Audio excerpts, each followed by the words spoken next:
Hola, soy Alexander Cosio, y les doy la bienvenida a nuestro programa de hoy en el editorial, un espacio de opinión de Casanare Online. Hoy hablaremos de un tema que siempre está vigente, especialmente en la historia reciente de nuestro país. Se trata de los derechos humanos, pero hablaremos específicamente de la interpretación que nuestra sociedad le ha dado a este concepto. Por eso este capítulo se titula ¿Derechos o privilegios? El concepto de derechos humanos surgió de la necesidad de garantizar el bienestar de las comunidades, debido a la tendencia del ser humano a ser conflictivo. A lo largo de la historia, en todas las sociedades y comunidades, los conflictos han sido inevitables.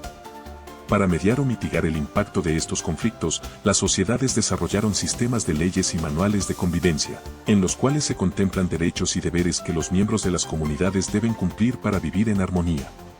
Según la Real Academia Española, derecho es un adjetivo que significa justo o legítimo.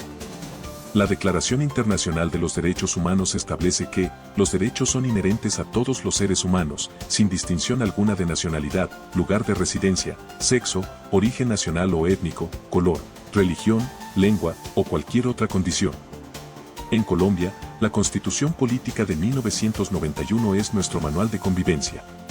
Los constituyentes que la aprobaron se esforzaron por incluir todos los derechos fundamentales y otros derechos como los políticos.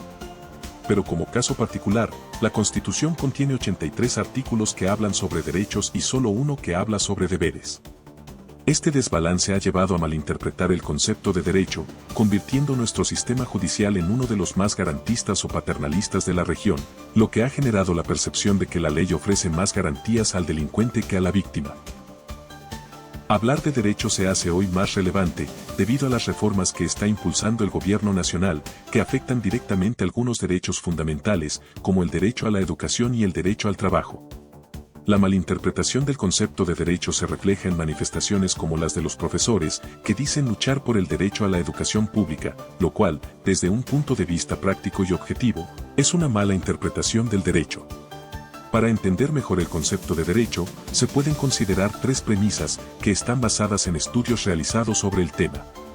Primera premisa: mis derechos llegan hasta donde comienzan los derechos de los demás. Esta premisa se ejemplifica en conductas comunes en Latinoamérica, como los vecinos ruidosos. Por lo general, el vecino que pone música a alto volumen siempre se disculpa diciendo cosas como: yo estoy en mi casa y puedo escuchar la música al volumen que yo quiera, ahora. La pregunta es: ¿el señor tiene derecho a escuchar su música? Sí. Pero sus vecinos también tienen derecho a la paz, a la tranquilidad, y no tendrían por qué estar obligados a escuchar su música. Entonces, ¿cuál derecho prima aquí? ¿El derecho del señor a escuchar su música o el derecho a la paz de sus vecinos? Además, si vamos a sentido un poco más literal de la norma, podría entenderse que cuando el vecino ruidoso, con su música, está alterando la tranquilidad de las personas en el interior de sus casas, es casi lo mismo que si irrumpiera sin permiso en la sala de las casas de sus vecinos y pusiera el bafle allí mismo, lo que tipifica otro delito. Pero desgraciadamente esto se ha vuelto casi normal en nuestra sociedad y no debería serlo. La segunda premisa es tal vez la que más confunde a las personas, y dice que el gobierno no da derechos. Muchos líderes o jefes políticos han utilizado esta malinterpretación del concepto de derecho en este sentido, para esgrimir campañas políticas diciendo cosas como, que el gobierno me tiene que dar educación. El concepto real de la norma es que el gobierno tiene que garantizar el ejercicio de los derechos, no dar derechos. Algo tan sencillo de demostrar con un pequeño ejemplo: el derecho a la vida. El gobierno no da el derecho a la vida, el gobierno tiene que garantizar el derecho a la vida, y eso se aplica a todos los derechos fundamentales. Es por esto que el Estado no tiene que dar educación, el Estado tiene que garantizar el acceso a la educación. Allí no dice que tiene que ser pública o tiene que ser privada, solo que tiene que garantizar el acceso a este derecho. Es por esto que la exigencia de los maestros estaría fundada en una premisa totalmente falsa. Se habla mucho de la educación universitaria gratuita. Actualmente, para un joven acceder a esta, a través de los mecanismos que ofrece el Estado, se necesita, entre otras cosas, tener una muy buena puntuación en el ICFES y otra, tener un contacto con su jefe político que lo pueda incluir dentro de los beneficios del Estado. Si en vez de gastar el dinero público en subsidios, que son manejados por políticos, mejor se amplía el sistema de crédito que ya existe, donde todo alumno que se gradúe de un colegio, tenga derecho a acceder a un crédito para estudiar en la universidad que quiera, o que su intelecto se lo permita, crédito que cubra tanto la mensualidad como la manutención y sea respaldado por el Estado. ¿No sería esta una forma más efectiva de garantizaría que miles de jóvenes, con magníficas capacidades intelectuales y que nunca llegan a pisar una universidad, puedan alcanzar sus sueños? La tercera premisa es, si un derecho beneficia solo a un grupo de personas, deja de ser derecho y se convierte en un privilegio. Aunque tal vez parezca justo que algunas personas, que de alguna manera tengan dificultades sobre algún aspecto de la vida diaria, tengan beneficios sobre otras, la verdad es que no lo es. Aunque se ha polemizado hasta el hartazgo, ejemplos como los de las comunidades indígenas en Colombia, tienen el privilegio de no pagar impuesto predial. Por el solo hecho de ser indígena, pero los campesinos más humildes de Colombia que tienen un pedacito de tierra sí tienen que pagar este impuesto, también cabría como ejemplo la ausencia del derecho de los padres a opinar sobre el aborto de sus hijos, hecho que ha sido un verdadero drama para cientos de hombres que no cuentan con el respaldo legal para salvar la vida de sus bebés no natos.